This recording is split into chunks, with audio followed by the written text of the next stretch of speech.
It's Taco Tuesday. I just really wanted to say Taco Tuesday. Actually, that clicks into my brain. That's what I'm cooking for dinner tonight. We're doing tacos tonight. We're doing tacos. Taco Tuesday. We're gonna make it happen. Usually in Lifrak household, we do Taco Tuesday on a Monday or a Wednesday, but we're gonna do Taco Tuesday on a Tuesday. Why the heck not? Should be fun. Okay. That being said, what are we talking? So, a couple things. Limitless lives. We've been a little bit on a hiatus where it's just been myself jumping on and talking and discussing different subjects. And if anybody joins in the chat, we have a nice conversation. That being said, moving forward from this point on, we're going to get back to it. We're going to get back to really locking in and having multiple people on the podcast, live, whatever we want to call it. And we're going to be bouncing ideas around moving forward. So that's going to start next Tuesday. Next Tuesday, we're going to really dive into energy management and understanding a little bit more of that and how that can affect your performance and how that can affect everything.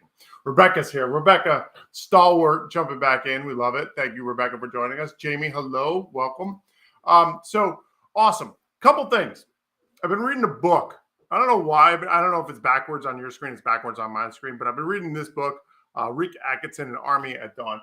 For unknown reasons, I didn't know anything about World War II, the North African campaign. I had no clue what was going on. Like, we were there, like we won, we went up through Italy. I don't know, the Allies, right? So I didn't know. So I was like, I'm going to start. I don't have a book to read. Let me read some military. I love military history stuff. So I started reading this book. And it's great because I'm learning a ton of stuff about all the mistakes the U.S. and the British made early on and how they learned from that and they grew from that and then ultimately, defeated Hitler and the Nazi regime in Europe. But that being said, there's a great quote that Winston Churchill once had, and it kind of relates to today's topic. And the quote is very simple. It's about dealing with adversity. It's about resilience. It's about that mindset of when things are tough and difficult, how to manage that. And the quote is just this simple. And it was funny because it was used by Joe Madden one time when we were with the Cubs. He used the same quote with our team because we were going through this losing streak. Things weren't going well for us. We were striking out, making errors, stuff like that. But the quote is very simple. It's, when you're going through hell, keep going. Right? When you're going through hell, keep going. And really what that is it's resilience. Now, I love that quote because it's so simple, it's so clean, it's so clear, it's so direct. But the question that's not answered in that quote is the how. How do I keep going? Things are hard. Things are difficult. How do I train my mind to keep going when it's really difficult, when it's challenging, when things are not flowing smoothly, when things are herky-jerky, when things are, where it's kind of tough? Like, how do I do that? So I wanted to just kind of go through that. And I have 4 kind of things to cite and 4 steps to think about, right? So the first one is this. Resiliency is really all about our lens of what we're dealing with. So I'm going to use a Colin Henderson quote. Feelings aren't facts. Feelings aren't facts. And I think that that's kind of a fun one to think about, right? Because we have feelings and then we have emotions, and what are they? What are emotions and feelings? Well, really all they are is chemical firing, neurochemical firings that we interpret a certain way. Okay, I was in Dallas, Texas yesterday. We were presenting to a sales group, a pharmaceutical sales group. They're a startup company, great energy, awesome. We had a blast. The only flight I could get back got me into Tampa at about 11 o'clock at night. I live about an hour and 15 minutes away from Tampa. Took the Uber home. I'm getting to bed at midnight. I don't sleep past 6:30 any morning it is. So, I'm on 5.5 hours, 6 hours of sleep. And so what's my feeling? Well, my feeling is I'm a little tired. I'm a little worn down, et cetera, et cetera, et cetera. But that's not true. That's just an interpretation of the sensations I'm having in my body. My reality is that I can have a lot of energy. And you can see it right now. Like, my hair's all floppy. I'm probably going to be pouring sweat by the end of this thing, right? And I can have a lot of energy, but that's my choice to have that. I got to decide that. I got to have that intention. right? If I just leave it to default, then maybe my feelings of exhaustion, fatigue, etc., maybe I'm going to buy into those a little bit more. And it reminded me of an awesome study that was done in Canada, and they were working with cyclists, right? Cyclists. And what they did was a really interesting study. They took this two to three different groups. I think it was three different groups. The first group, they said, okay, ride on the stationary bike for 15 minutes. Let's see how far you can go. Great. They measure it, boom, take a mark. And then 8 weeks later, you're going to come back and you're going to do the same thing. No training at all. Perfect. Cool. Second group, they come in, they go, okay, ride it for 15 minutes, come back in 8 weeks, and we're going to ride it again. But in between, we're going to train you physically. We're going to have you on a regimen that increases your strength, increases your endurance, all those different things, and you're going to go. Okay, beautiful. Third group, okay, not only are we going to train you physically, but you're going to train your mind. And as you ride, you're going to decide how you feel rather than to reacting about the sensations in your body. So in other words, you're going to constantly tell yourself, my legs are like pistons. My energy is through the roof. My legs are firing on all cylinders. My technique is solid. I feel great. Here we go. Come on, keep going. I have tons of energy. And they told themselves that. Well, guess what? At the end of the results, the group that didn't train at all, really no improvement. The group that trained physically in between, they had a decent amount of improvement. The group that did the best was the one that talked to themselves throughout the whole thing, that decided their own feelings, that was increasingly telling themselves how they felt, what they, having these images in their head, visualizing. That was the group that like far outperformed the other two groups. And so it was really this whole thing of life by design, thinking about how you're going to feel, deciding how you're going to feel versus reacting to the sensations in your body. I think that's huge. Rebecca chimes in. My experience has been that a feeling that comes with giving up is much worse than the feeling that exists when it's hard to keep going. I would wholeheartedly agree with you. I've run, in my life, I ran 3 marathons.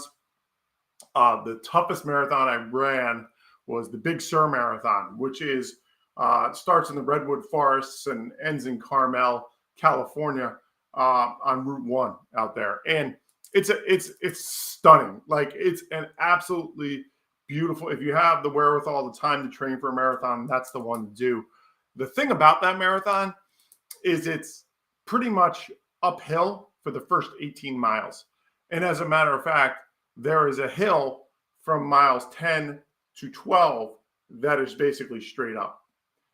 As you enter that hill, as you get to the base of that hill, there's a South Pacific drumming corps, and they're beating the drums to kind of get you motivated to run up that. It's really interesting. It's an amazing. It was the toughest physical thing I've ever done in my life. I lost 3 toenails during that race. And the whole thing about it was that when you focused on how your legs were feeling, your body, then you would, it wasn't going to be great for you. It wasn't going to be a great day. When I focused on, hey, keep on going. I've run 6 miles before, thousands of times in my life.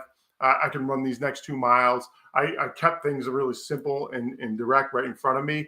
And then all of a sudden at the end, I was there and I was in under 4 hours. So really, really great race. All right. Number 2. Number 1 factor, feelings aren't facts. You decide. When you decide how you want to feel, changes everything. Number two, embrace versus accept. Now, we hear a lot in terms of, acceptance of where you are. And this is absolutely neutrality, right? Acceptance of, okay, this is where I am. I've gotten 5 hours of sleep last night. Things aren't going exactly my way, etc. These are the challenges that I have to overcome in order to be successful, whatever it might be. And when we say accept, it's a little bit passive, right? It's a little bit like, oh, woe was me a little bit. And like I'm kind of giving up almost, right?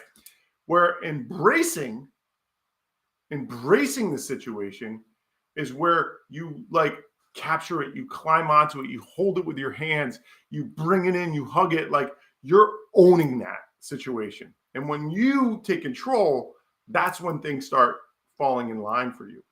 I was scrolling the Instagram. I was on the flight, right? Scrolling the Instagram, and there was a great little clip of Michael Caine, the incredible British actor, and he was talking about how he learned this whole mindset of embracing versus accepting.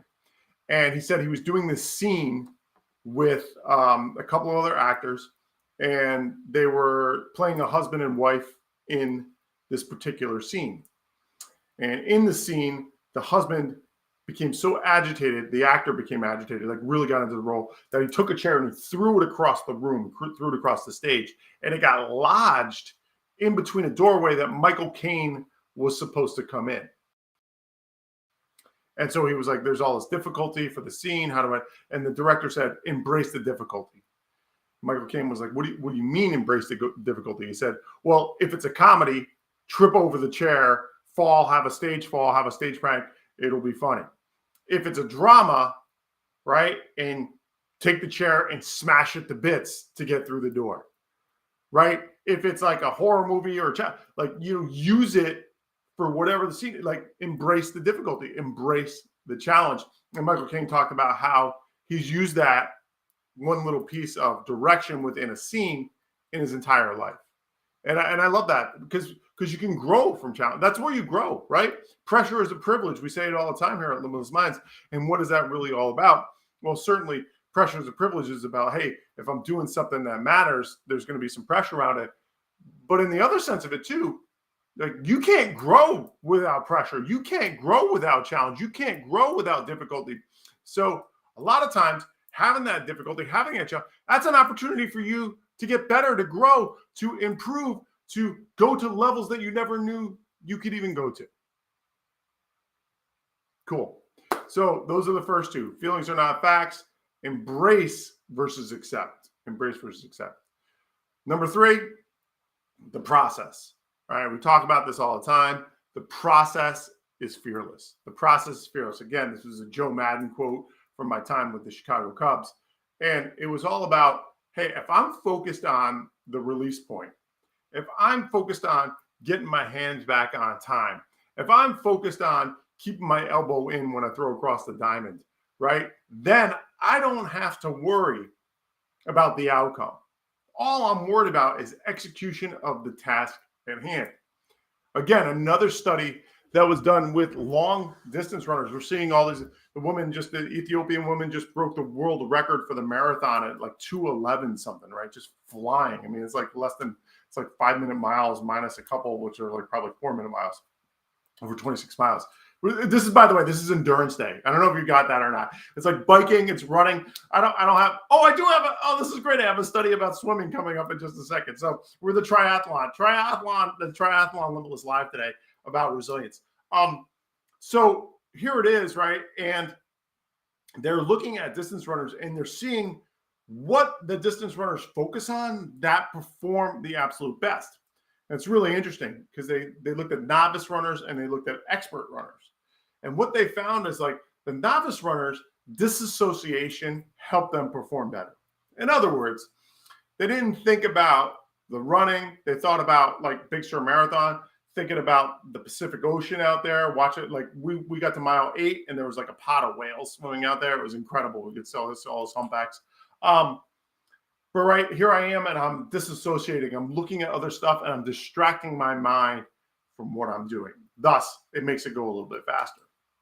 And what they found is that expert runners, the ones who are breaking the world record, they found they perform best and they perform when they ran the fastest is when they were focused on their form. Think about that. What is form for running? It's process. That's what it is their process. So therefore, and it matters, right? You think about it. If I have great form as a runner, there's going to be maybe less steps. I'm going to extend longer. I'm going to be more efficient with my stride. If I'm more efficient with my stride, then I'm burning less energy. If I'm burning less energy, then I have more energy at the tail end of the race when things really get hard, right? And so here I am, and I focus on my form as a distance runner, and my ability to run fast increases just by focusing and locking in onto my process. Again, the process is fearless, okay? So that's number 3. So that's the number 3 way of when you're going through hell to keep going. Number 1 is feelings aren't facts, decide how you feel. Number 2 is embracing the situation versus accepting it. And then number 3 is focusing on the process because the process is fearless. Okay, the last thing, the last study I want to mention, and the last thing we want to talk about is using the tools, right? Sports psychology research, the world of mental training, there are all these different tools that you can use in the world of performance in sports, right? They are visualization, they are deep breathing to manage your energy, or shallow breathing to increase your energy. They are how you talk to yourself and the things that you say to yourself. Okay, going back over the pond again, going to England, and there was a study done with British military helicopter pilots. British military helicopter pilots were sometimes would crash into the English Channel. And English Channel, if you don't know, it's cold, right? It's like it's kind of up closer to the Arctic, obviously a little bit warmer these days than it was back then, but it's a pretty cold environment. And what was happening is the British military had looked and said, look at the pilots in that weather, in the cold water, in that they get shocked, they're in the cold water, they should be able to live for a certain amount of time. But what ended up happening was they were not doing well in that water. They were cramping, they were dying, they were, not making it, and the time frames were shortening and shortening and shortening. And so they looked at it and they said, well, how can we help these pilots? Well, let's do a study on how long they can stay in cold water, right? You think about an ice tank or an ice bath or something to that nature. The temperature of the water is like 40 degrees Fahrenheit. I don't know what that is in Celsius. I'm not as literate as I seem to be. So I'm not exactly sure what that is, but like 40 degrees Fahrenheit, if you've ever jumped in an ice bath at that cold, it is cold. It like stings you. It shocks you. It is a mental struggle. I don't know how many people have done the Wim Hof stuff or ice baths. There was a period in the Cubs where we were training resilience for some of the Cubs players that we, wanted to be a little bit tougher out there. And we were doing ice bath immersions with them and really helping them understand how their mind works. And so what they did with these helicopter pilots is they trained them. They took their stats at the beginning. Okay, here's the immersion. Here's how long you can last in there. Tick, tick, tick, tick, tick. Doom, right? They pop out, they tap out, and it's a couple minutes. They took one group, they did that. 8 weeks later, they tested them again, right? And then there was another group where they gave them visualization techniques where they could visualize themselves staying strong and staying warm. They managed their self-talk, what they were saying to each other. They recognized that the ones who weren't doing well were talking about, it's so cold, I can't handle this. It's freezing in here. Oh, it's so tough, right? And then the other piece was the deep breathing, right? Understanding how to slow down. Yeah, Rebecca, it can be literally painful, but you know what's really interesting about the ice baths, Rebecca, is that after you do them for a while, like your body starts to crave them. I don't know if that ever happened to you. Like where there's been times where my body is just like, I just really want an ice bath. It's like, I don't know. It's like the switch that goes off. And then there's the cryo stuff, the cryo, like, the stand-up cryo things. Those are really good too. All right. So those are back. But what we really learned there is that these mental tools that we talk about all the time at Limitless, that we talk about all the time in sports psychology, are actually a competitive advantage. They're a competitive advantage. So you talk about resiliency, and it's just using the tools half the time. It's focusing on the process. It's managing your self-talk. It's embracing and running towards challenge versus running away from it, growth mindset type stuff. And it's incorporating all those things. And then all of a sudden, here's this resilience piece. You never craved it? I don't know. Maybe it's because I live in Florida and it's like 90 degrees here every day. I don't know. Whatever. But really, really, really, really, really good stuff, right? When you look at the research and you look at the science, that's how you be resilient, right? There's ways that you can train that. I think a lot of times people think, oh, resilience is just grit, resilience, whatever, right? It's just what it is. It's just what it is. But the reality of the situation is you can train yourself to be stronger. You can train yourself to go longer. You can train yourself to deal with difficulty and discomfort over and over and over again to be better at handling that and dealing with it. And you think about any skill that you've tried. If you think about any skill that you've tried, right? When you first started off, you probably weren't that good. You're a little clumsy at it, whatever it might be, rock climbing, tennis, whatever skill it is, golf, right? You're probably not that great. But as you try it more and more and more and more, you get better at it. You get stronger at it. You become, you become more resilient to how challenging it is. And so I think that's kind of what it is all about. When you're going through hell, keep going. To keep going is to train yourself to keep going. It's not just, hey, let's just keep going and then it's going to all work out. Right. So that's really the key factors, right? Using the tools that you have over and over again, coming back to them, recognizing that you're going to have those feelings of negative emotion or difficulty or challenge, and then just not buying into them, right? Understanding there's like the thinker and then there's the thought, right? The thinker or the thought, which came first. Sometimes the thought comes first and then you could be the thinker.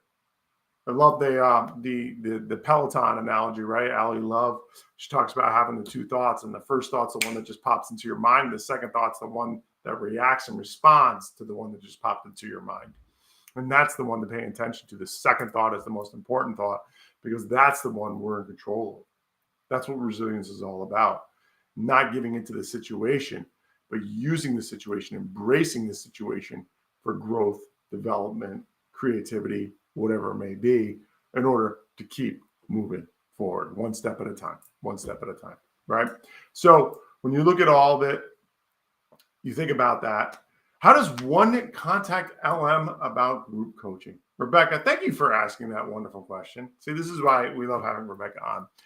www.limitlessminds.com. It's just that simple. Go on to www.limitlessminds.com. Click on that, boom. And then there's going to be a form you fill out and we'll contact you. We'll come get you. Mari, you want to put that? There it is. It's in the chat, limitlessminds.com. It's there. Mari's on top of it. She's resilient. She's coming in hot. She went to Argentina. She's back now. She's typing in limitlessminds.com. Way to go, Mari. Way to make things happen, kid. Appreciate it. So ultimately it's this. Here's your challenge as a listener. Here's your challenge. The next time you have a feeling of being tired, being exhausted, being worn down, being burnt out, right? All these different feelings that you're having. And I'm not saying burnout is not real. It totally is. And you just sometimes step away and get a rest and stuff like that. But I'm talking about, that typical day where you're just feeling tired. Maybe it's post-lunch at like 2 p.m., right? Here's what I want you to do. I want you to not accept it. I don't want you to accept that feeling. I want you to embrace that feeling and then move through it. Bring it in tight, hug it to death. Yeah, I'm tired. I'm feeling, okay, I don't care. I don't care how I feel because feelings aren't fact. I'm going to change my mindset about it. I'm going to change what I look at. I'm going to get to neutral and I'm going to look at what's in front of me and what I need to accomplish. And I'm going to keep moving forward. What's the next task at hand? And you watch how quickly you don't feel tired. It's incredible, right? It happens to me all the time. Usually around 3:30 p.m. That's when I start to get the malaise. That's when I start to get down.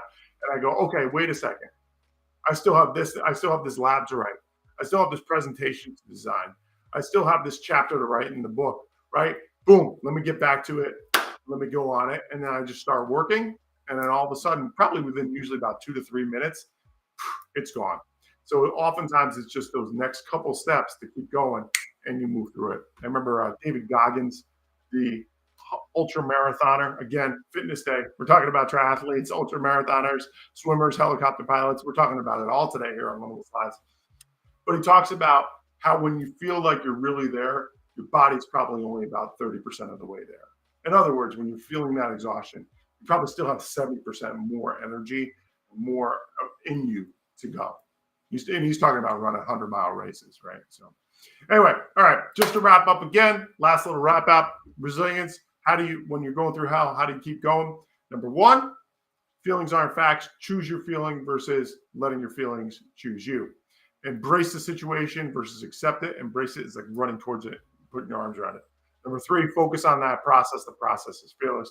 And number 4, use the tools. Use the tools that you've learned from sports psychology, visualization, breathing, self-talk, all those pieces. They are a competitive advantage. They'll help you get through. Step by step, day by day, moment by moment. That's presents. Thank you so much, gang. We're going to wrap it up right there. 12. I love that on Resilience Day, we're going to end early. Love it. Perfect. Perfect for Limitless Minds, right? So 12:57, we're going to wrap it up. But again, if you want to get in touch with us, limitlessminds.com. Next week, we're going to have different presenters on, and we are going to talk really about energy management and how you can really design your energy, how you can dive into energy, how you can make it work for you. Cool. Thanks so much, everybody. Talk soon. Remember, the body does have limits, but the mind is limitless.